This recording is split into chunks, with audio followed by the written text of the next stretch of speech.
Dr. Michael S. Lewis is no stranger to the Tuesday Club. We've been fortunate to have him as speaker on several occasions, and his programs are always very interesting. Look at the title back there. He's an orthopedic surgeon and former consultant to the Chicago White Sox, Chicago Wolves hockey team, and the Chicago Bulls basketball team, with whom he won 2 championship rings.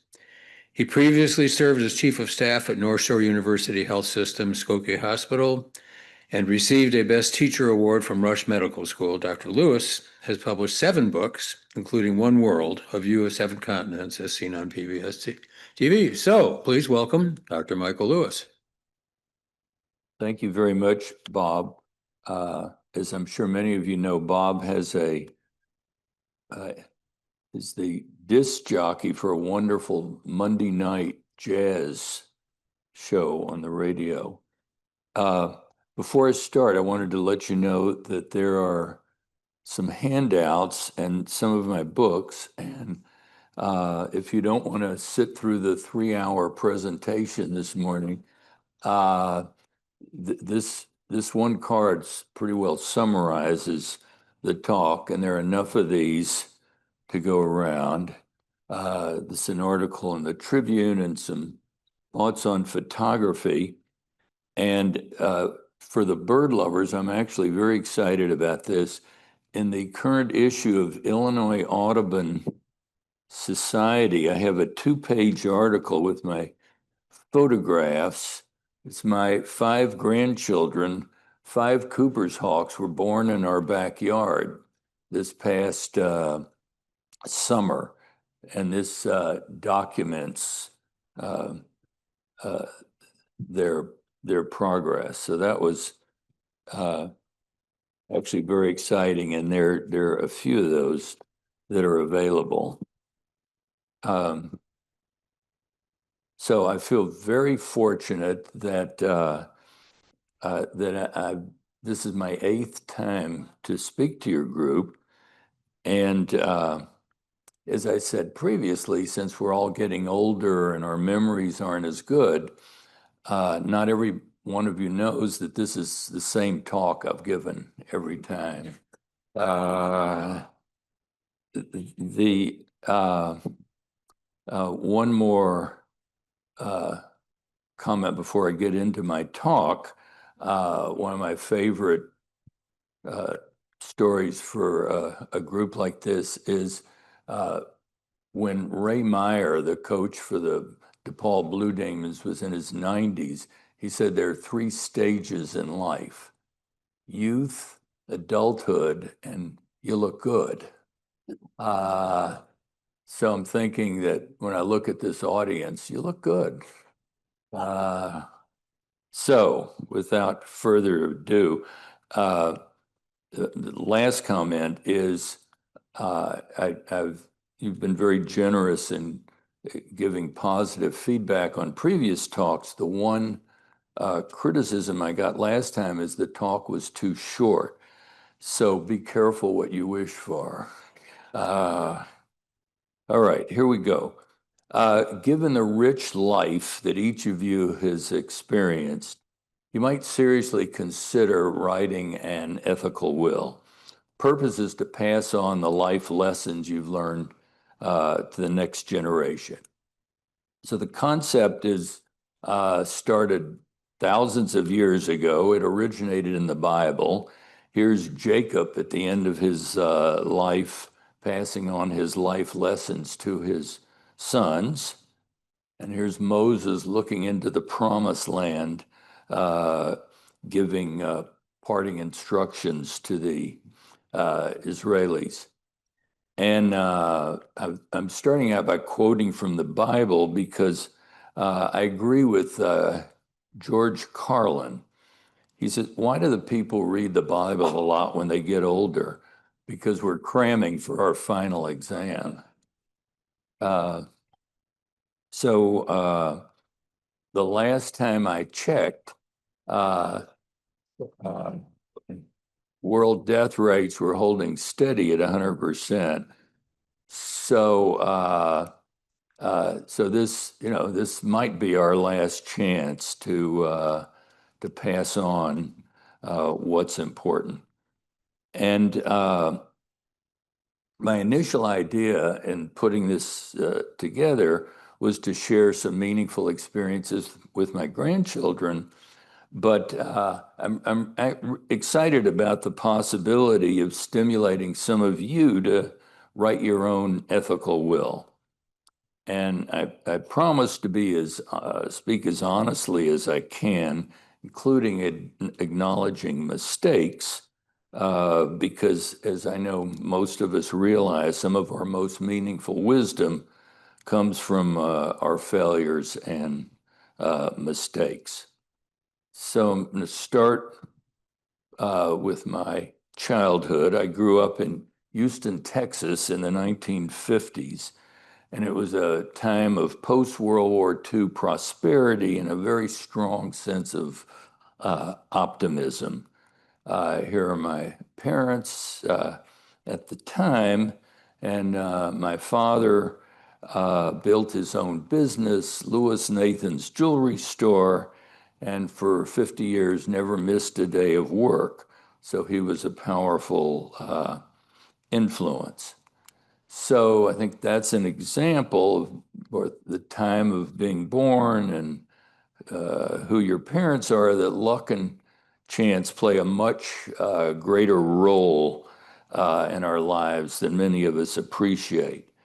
As a white male at that time, it's shocking to think that the high schools in Houston, Texas were segregated. And in my medical school class in Texas in 1964, there were 96 males, 4 females, no blacks. So I was far luckier by chance and had an opportunity that many other people did not have. So I try never to forget the unfair advantage that I had. You hear about people who were born on third base and think they hit a triple. But I'm most appreciative of the advantages that I have. It's hard to overstate the importance of family in most of our lives. Here are 2 of my first cousins. We genuinely love being together. We're each other's closest friends. My wife and I literally just got back yesterday from touring the upper Mississippi River with one of these cousins.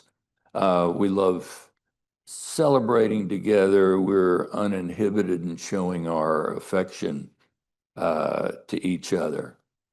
My grandfather, Ben Lewis, seen here at my bar mitzvah, had a simple piece of advice that he repeated frequently. Be a self-made man, get a good education. No one can ever take that away from you. And that advice is more important than ever today. It's essential to challenge ourselves and invest in ourselves, because as you know now, you may have 6 or 7 careers. So it's really important to be flexible and to sort of expand your range and be open to new ideas and different experiences, especially when you're young. It's something that I think is really important. The importance of mentors is generally underappreciated in our society, and I can't overstate the importance of mentors in my own life. A good mentor can challenge you, support you, help you to navigate difficult decisions, tell you what you need to hear rather than what you want to hear, and push you beyond what you thought was possible. And one of my great joys now is being a mentor to some younger people. And I'm happy to elaborate in the Q&A section about some of the many mentors that I've had and what impact they've had on me. When I attended public high school in Houston, Texas, the good news is that we were on a national championship debate team. Molly Martin, a debate teacher seen here, taught us to think critically and understand multiple viewpoints.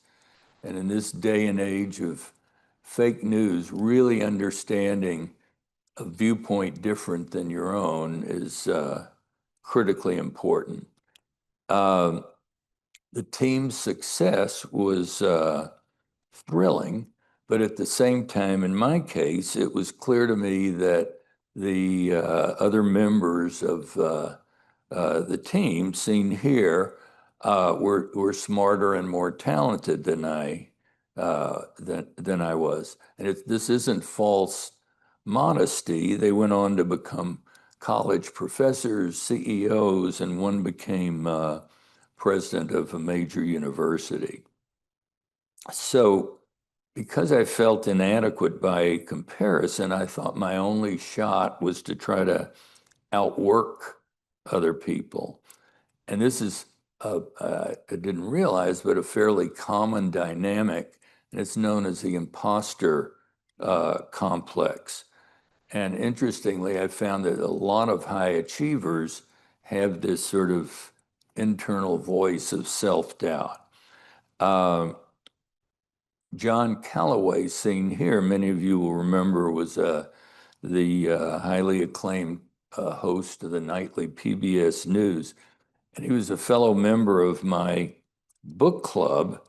And he once told me that not having graduated from college meant that he had this self-doubt and always pushed himself to work harder. He told me that Henry Kissinger had told him that of the 1,000 interviews Henry Kissinger was involved in, John Calloway's was the best. And it was because, as John told me, he'd read everything that Henry Kissinger had ever written. So on that same theme, to me, I found it fascinating that the best world-class athletes that I've known, there's Michael Jordan in basketball and Carlton Fisk in baseball, actually worked harder than their peers. So think about that. The best, most talented athletes also outworked their peers. To me, that's just really fascinating. So the important lesson for me is give people more than they expect, and no matter what level you're at in your profession or whatever endeavor there are always things you can do to be better. So when I was the orthopedic consultant for the Chicago Bulls, I was treating Dennis Rodman, seen here, for an injury, and it wasn't going well. He completely ignored my brilliant advice. And 3 weeks into this injury, by sheer accident, I passed through the training room and I overheard Dennis talking to Steve Kerr about having heard Janis Joplin in concert. So, and I chimed into the conversation that I had heard her when I was an intern in San Francisco. I had heard her myself in concert.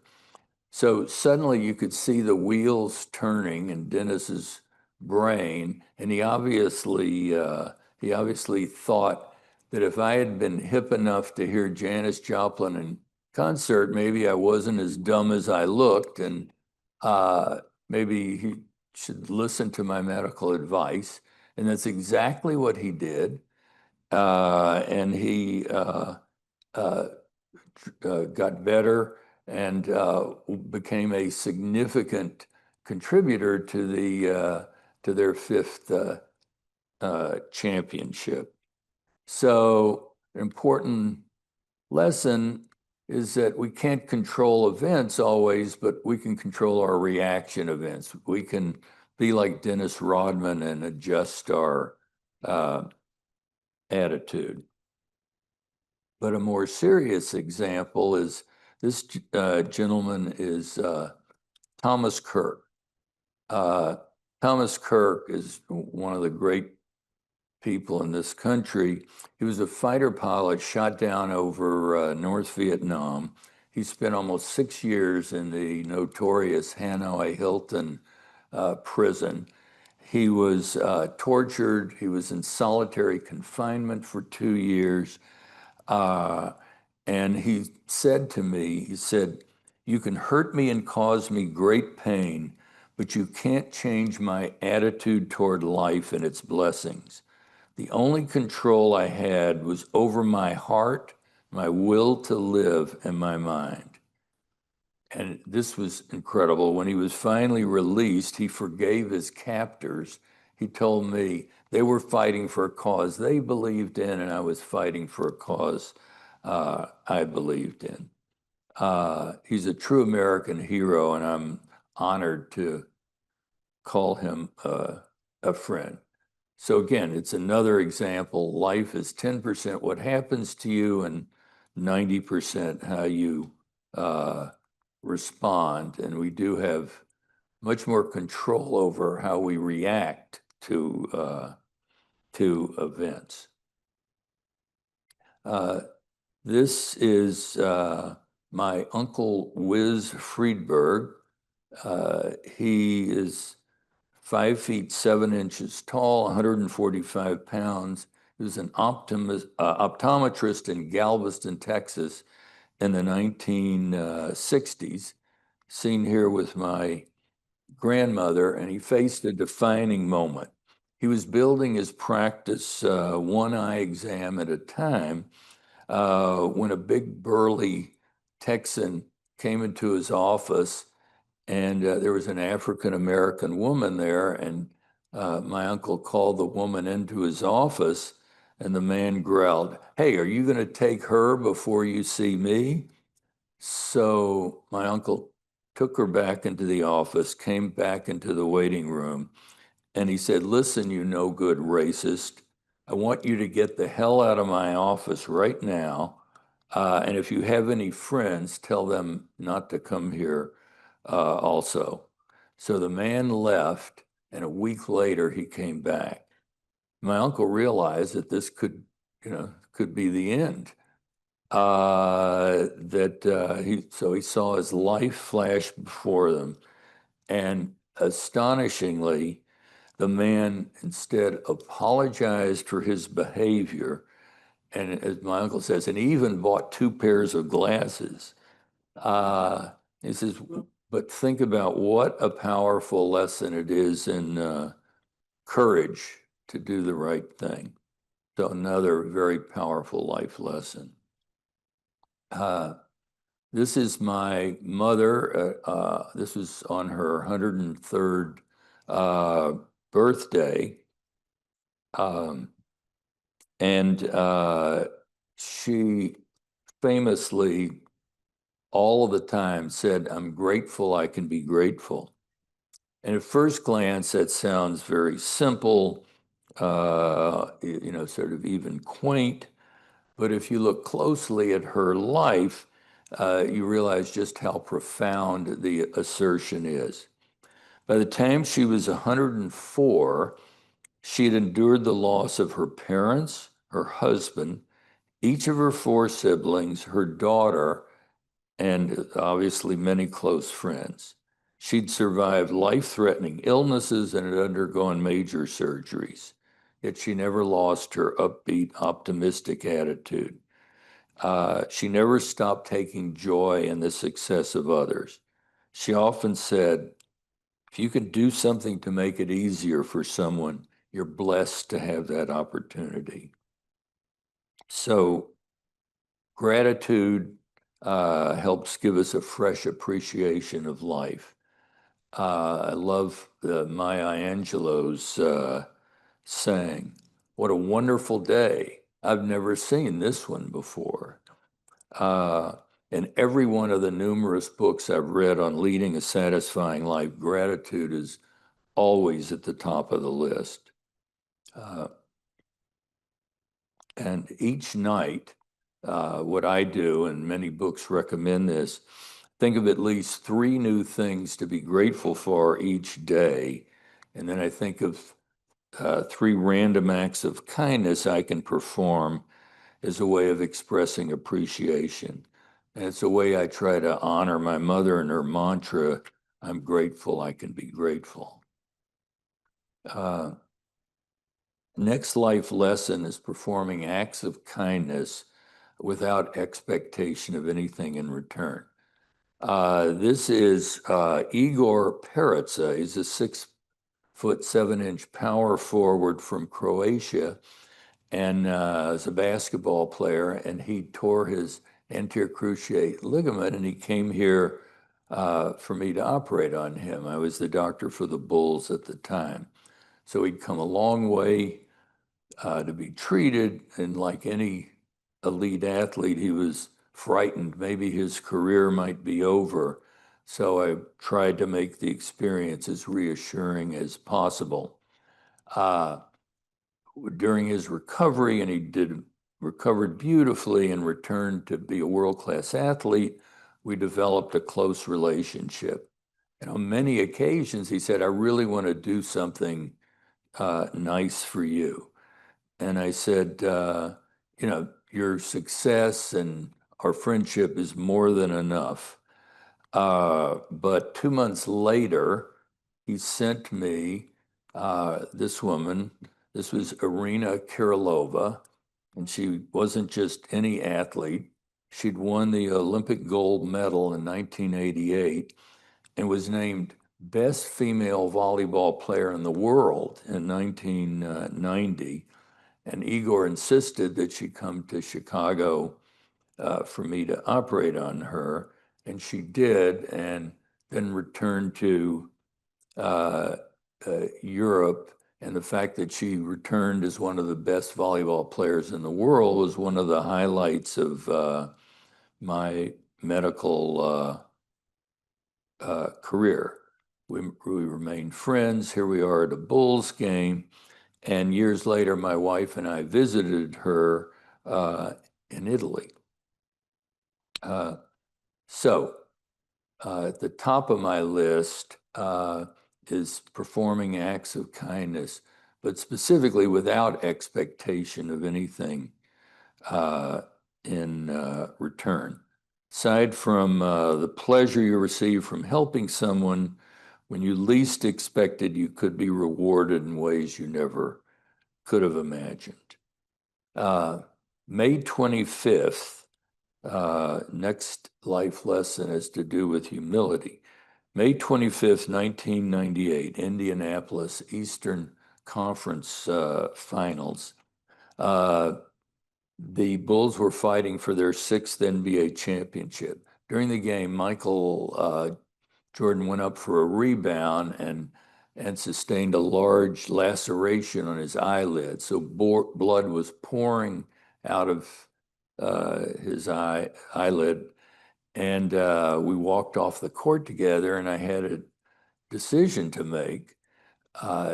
Do I suture the laceration, which meant it would have stopped the bleeding, but he couldn't go back in the game? Or do I steri-strip it, which means he could go back, but the bandage could come off and the bleeding could start over again. So I could feel the 16,000 eyes in the stadium on me and countless people at home watching on television. But I have to admit that I, for a moment, saw the potential headlines in the Chicago Tribune. Bulls lose playoff. Michael Lewis dropped the ball. I did try the steri-strips, you see very elegantly applied here, and held my breath for 3/4, and the steri-strips held. But to me, the very profound life lesson is that I might have done everything right, but the results could have been relatively disastrous. So I felt very fortunate. It was very much a powerful lesson in humility. Another point, the importance of thank you notes. As I was suggested earlier, I was in awe of my mother for most of her 104 years. The only time I can remember being really upset with her was when I was 13 years old, and she insisted that I write detailed bar mitzvah thank you notes. For some reason, my parents were tired of getting the typical note, which was, "Thank you for coming to my bar mitzvah. I love the $5 bow tie and can't wait to wear it." Uh, uh, so I was very unhappy at the time, but my parents were right. For years afterwards, people would stop them and say, "I kept your son's thank you notes in my files." Uh, so that was a positive lesson, but sometimes it takes more than one traumatic episode for a lesson to sink in. And I'm going to tell you about for me, very painful one.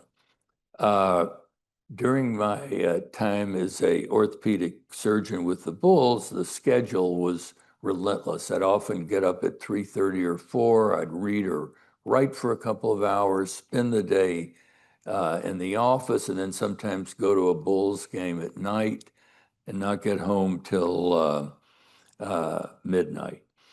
So during this whirlwind, the wife of a physician, a patient, gave me actually this framed oil painting that she had created to thank me for her medical care. And I, gratefully accepted it, brought it home, and promptly forgot to call her and thank her. So a month later, when she returned to my office, she gently asked if I was enjoying the painting. And I was mortified because I pride myself on trying to be thoughtful and sensitive to others, and I was just really upset with myself. So as a constant reminder of that traumatic event, I keep this painting right with my most valuable possessions as a reminder of the importance of always expressing appreciation for any gift, whether it's an expensive present or a thoughtful email, and never to miss an opportunity to acknowledge people and their contributions. So even the smallest acts of kindness can have a significant impact.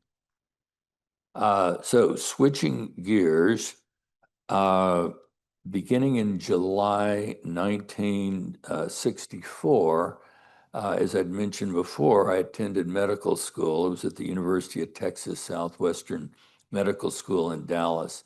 And each day was filled with anatomy and biochemistry and microbiology. And I was really overwhelmed. I was finding it very challenging. I had this constant gut-wrenching feeling that I wouldn't survive. And I'd realized that as an undergraduate, I was able to indulge my interests in. I literally took courses in art history and music and philosophy and psychology and literature, and I'm sure it's resulted in a very rich life.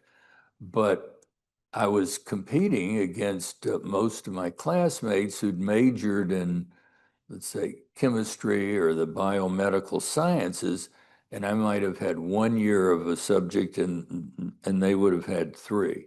Anyway, I was feeling absolutely overwhelmed.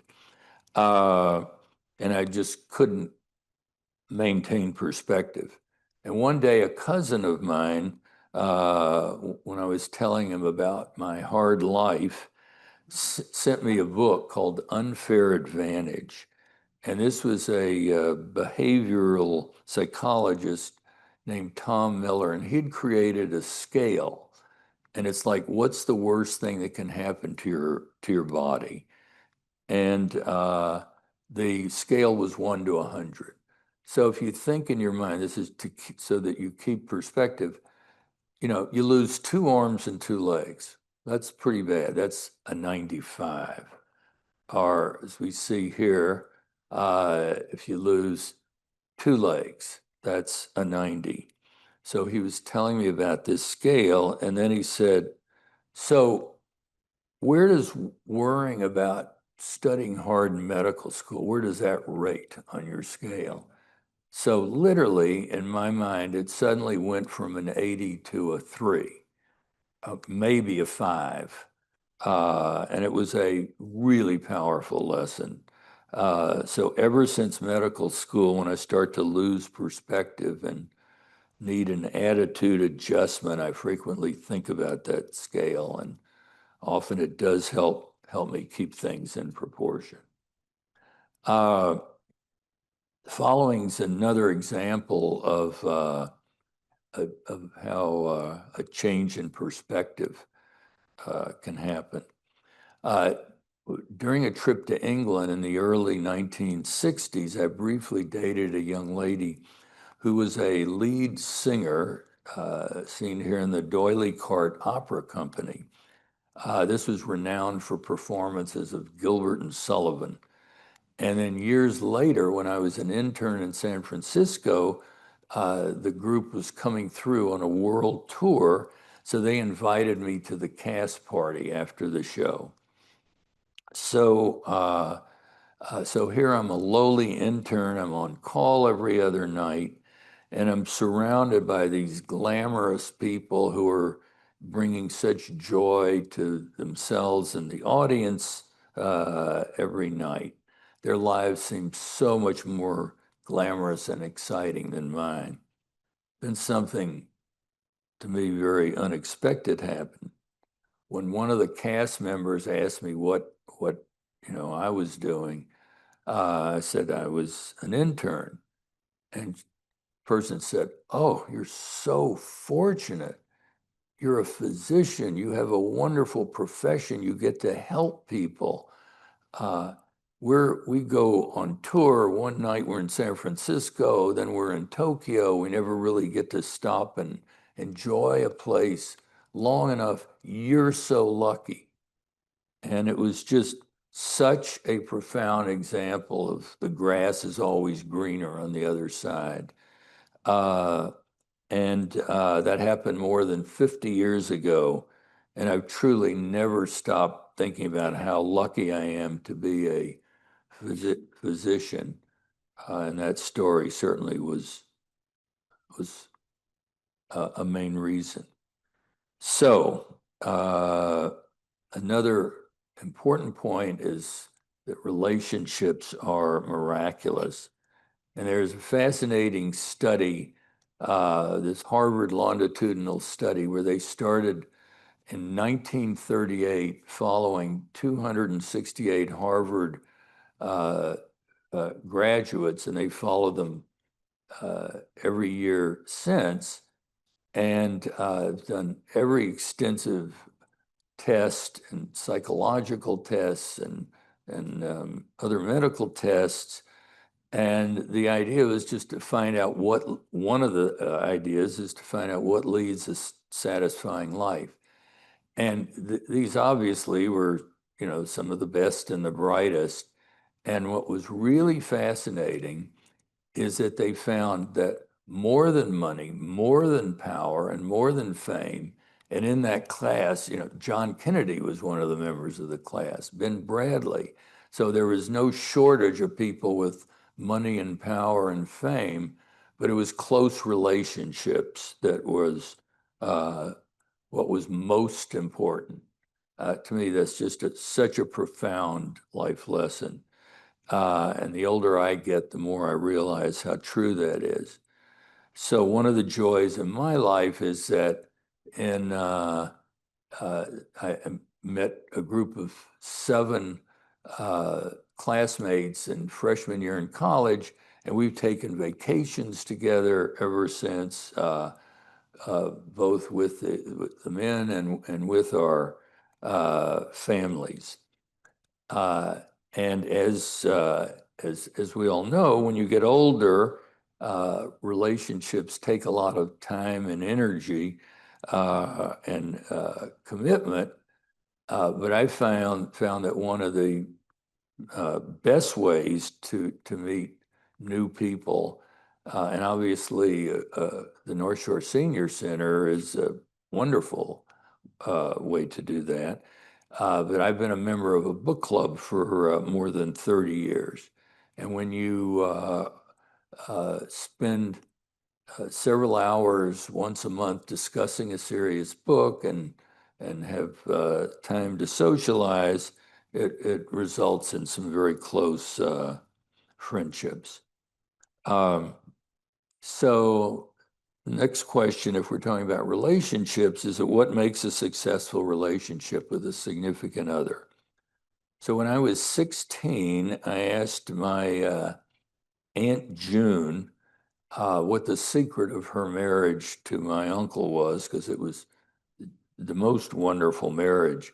And I seriously expected her to say, she played the piano frequently, that she'd say, well, after a hard day's work, we turn the lights down low and we eat dinner by candlelight and we sing Some Enchanted Evening. That's truly what I thought she was going to say. But instead, she looked at this rather naive 16-year-old and said, it's damn hard work. Uh, so that, uh, for some reason, I've remembered that story. So one of the great honors of my life was I was asked to officiate at the wedding seen here of Andrea and Adam Duarte. And Andrea was the college roommate of one of my daughters. So this caused me to think about what makes a successful marriage. And a lot of this I learned from my lovely, patient, long-suffering wife. And we've been married for more than 50 years. So a lot of what I've learned comes from her. Now, I've included this slide, even though it's very hard to read, because Andrea and Adam actually printed on their wedding invitation my list of, what makes a satisfying marriage. So among the thoughts on the list is take responsibility for your own happiness. To love others is necessarily to be comfortable with yourself. Don't confuse your own frustrations with a problem in the relationship. The quality of communication is one of the best predictors of future success in a relationship, including something as simple as the 5-to-1 ratio, saying 5 positive things for any negative remark. Think before speaking. Is what I'm about to say, will it bring us closer? Recognize the power of a sincere apology. Never say, I'm sorry, but, and don't make excuses. Enjoy each other's company. Remember the magic. Love is a verb. Love is primarily giving rather than receiving, and it depends on your energy and effort. So as far as other relationships, I feel very fortunate to have a close relationship with my 2 daughters. We respect each other, we admire each other, we laugh a lot. One of my highlights was taking individual trips with each of my daughters. We also have a devoted son-in-law, and some of you might understand 2 perfect grandchildren. So I don't know any person that I've ever met who was more loved and adored by my mother. her ability to be deeply engaged with other people and to pour out unconditional love with people of all ages, in my experience, is just unmatched. So I spoke with her every morning in my adult life, and I was just in awe of her. Can't imagine a better son-mother relationship. My father was an outstanding athlete who received a tennis scholarship to Tulane University. He was known for his generosity and many close friends. I admired his work ethic. His focus was on his business, and he worked very hard to pay for my college education and medical school. And this enabled me to live more in the world of ideas. So in the category of decisions I regret and mistakes I regret, not being more appreciative of the sacrifices he made on my behalf and not trying harder to understand him would be high on the list. As a teenager and young adult, I was much too caught up in my own world and not as aware of others around me as I should have been. So, Judaism and spirituality. Many of my most deep-seated values have been shaped by the Jewish tradition. Judaism, like all great faiths, provides a framework for celebrating life's traditions. I love Judaism's emphasis on reverence for learning and continually debating and questioning accepted beliefs, as seen here. I'm inspired by the wisest scholars through the ages, as well as recent Jewish thinkers, including Abraham Joshua Heschel and Elie Wiesel, who grappled with the most deepest moral and existential questions. My wife Valerie became deeply involved in the Soviet refusnik movement, in part because of Elie Wiesel's moving descriptions of Jews he had met on visits to the Soviet Union. And I love the idea of the Sabbath, a break from routine. And here's my mother at age 103 with my wife Valerie lighting the Sabbath candles. So I also appreciate that in Judaism and in many religions, each of us are called to participate in tikkun olam. In Hebrew, it means repairing the world. This implies that we have an honor and obligation to care for those in need. We've all been the beneficiaries of those who've planted before us, and tikkun olam is a way to plant for those who came after us. This is my friend Jeffrey Tabin. He's a professor of ophthalmology at Stanford. He started an organization called the Himalayan Cataract Project, now cureblindness.org. His primary mission is to teach local doctors how to perform cataract surgery. And my wife and I visited him in Ghana, as seen here, where during 1 week, every day, he himself performed 75 cataract surgeries while teaching the local doctors how to perform the surgery. Astonishingly, his organization has now restored sight to more than 1 million people in underserved areas. So all the profits from the sale of my books go to this organization. Here's a gentleman who was blind for years with cataract surgery. And then the very next day, when the bandages were removed, this is his very first moment, and he can see perfectly.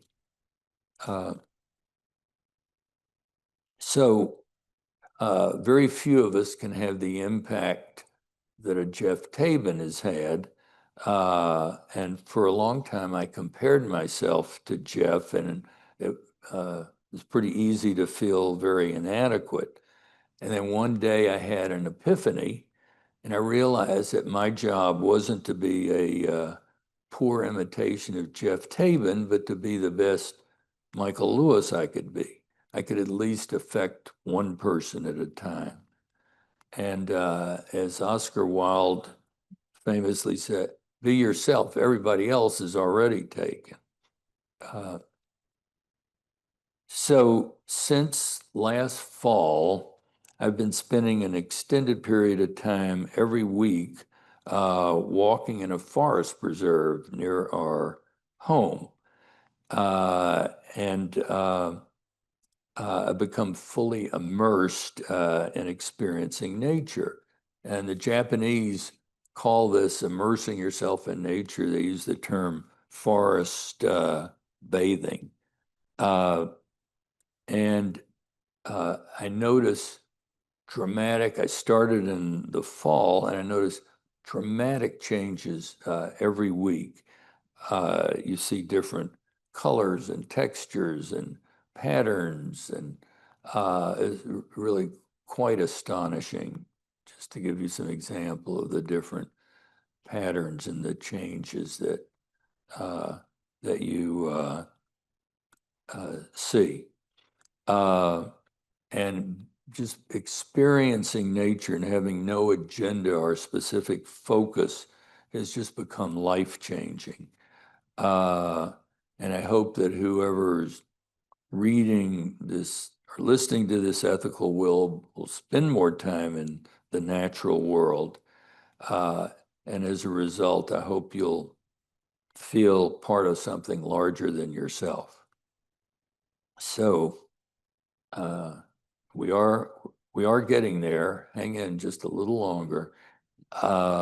So finally, life is fragile.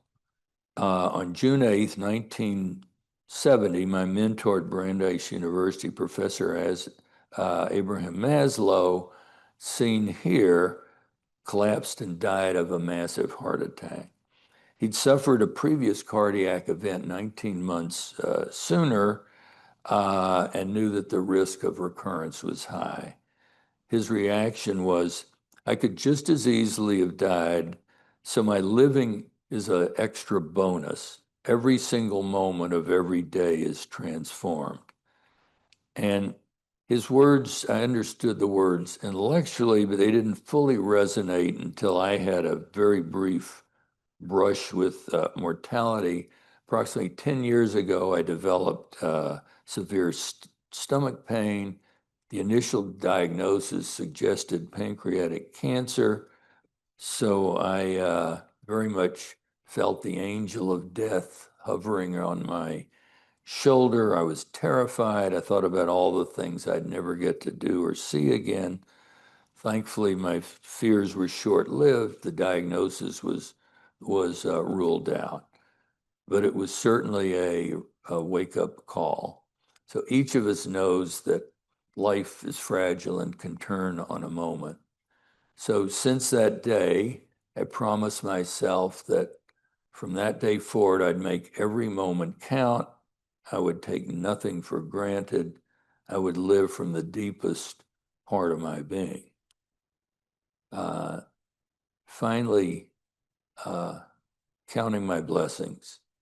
At this time, I'm in my early 80s. My life is enriched by deep relationships with family and friends.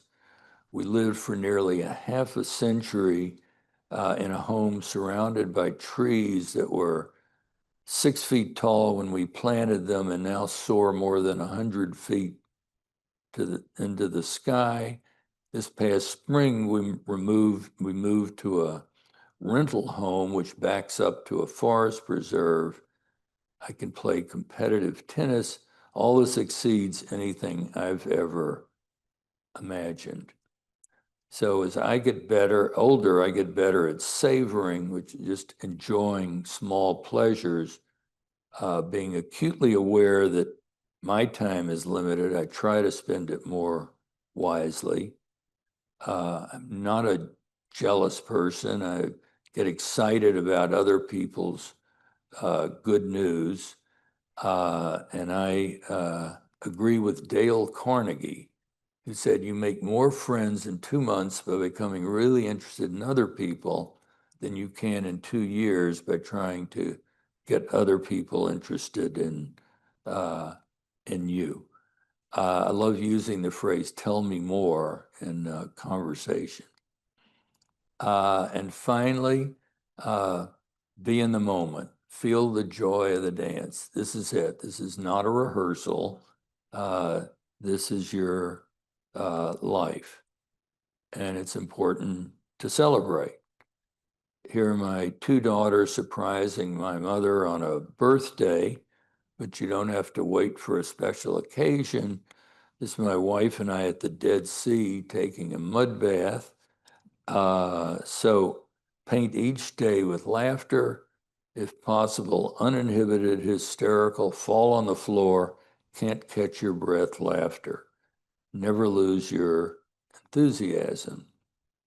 And as Mark Twain said, let us endeavor to live so that when we come to die, even the undertaker will be sorry. Each day, try to ask myself, did I bring out the best in others? Did I make them feel seen, valued, important? Did I ask good questions and really listen to the answers? Did I tell the people I loved that I loved them? So each of us is still a work in progress. We continue to hope, to tell stories, to serve, and to love. And finally, may your life be richer, fuller, and more beautiful than even your wildest dreams. Thank you very much. Thank you, Dr. Michael. Arnie will take questions from the auditorium first. Questions or comments? I think everybody's exhausted. I have a question, and maybe you'll need another hour to answer it.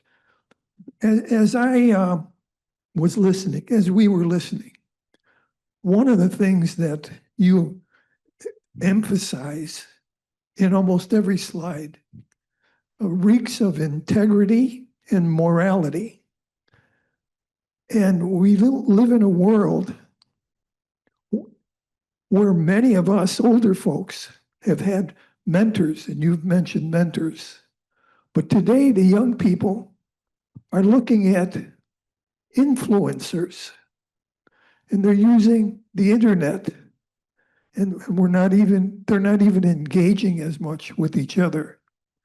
I mean, again, I hate to hit you with this with just a few minutes before we end, but I wonder if you had any thoughts about this issue of integrity and what's changed, if it has, and even influencers, people on a screen that our younger people especially seem to be engaging with.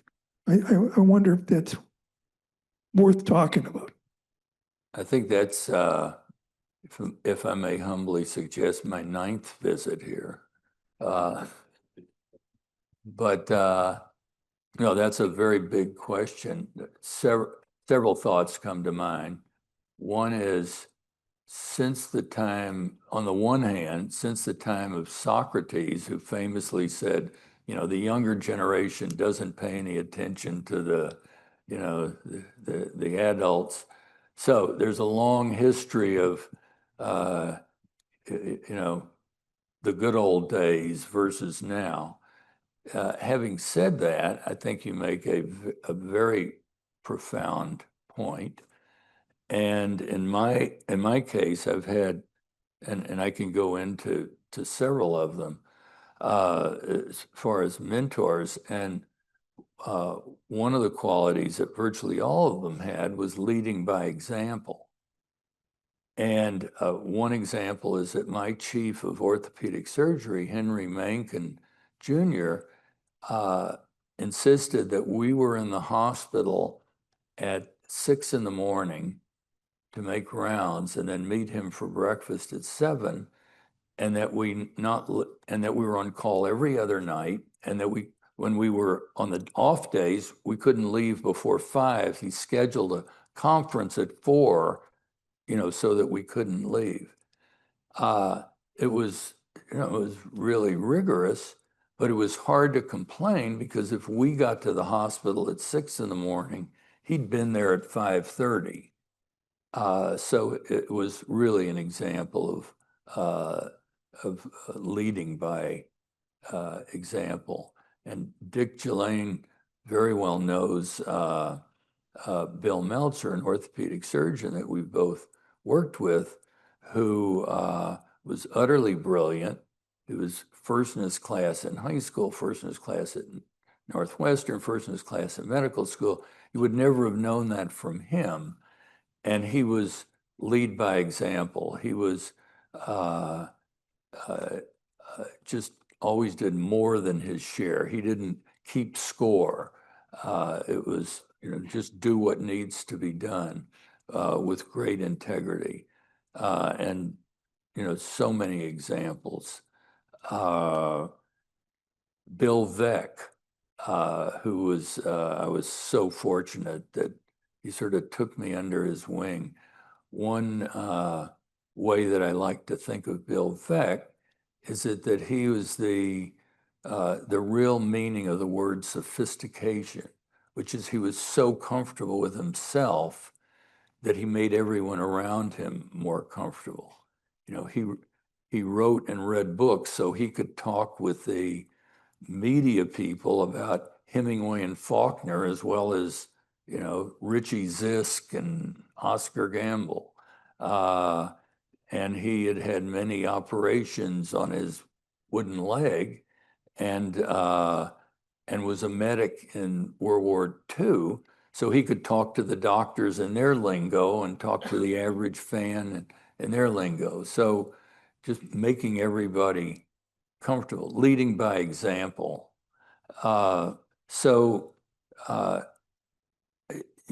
It's hard to know. We're too close to the situation if what you're suggesting is true. It feels that way. But don't forget, growing up, the generation before mine was the greatest generation. And there was that idealism and, fighting for a worthy cause. And then in the early 60s, there was a loss of, there was the Vietnam War, there was a loss of sort of trust in government and in authority. So there was a huge shift at that time.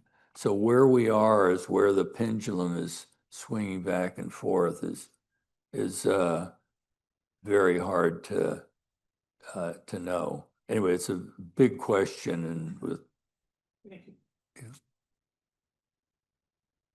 Yep. Michael, I'll be in touch for number 9. Thank you so much, as always. Fascinating, provoking, and intuitive.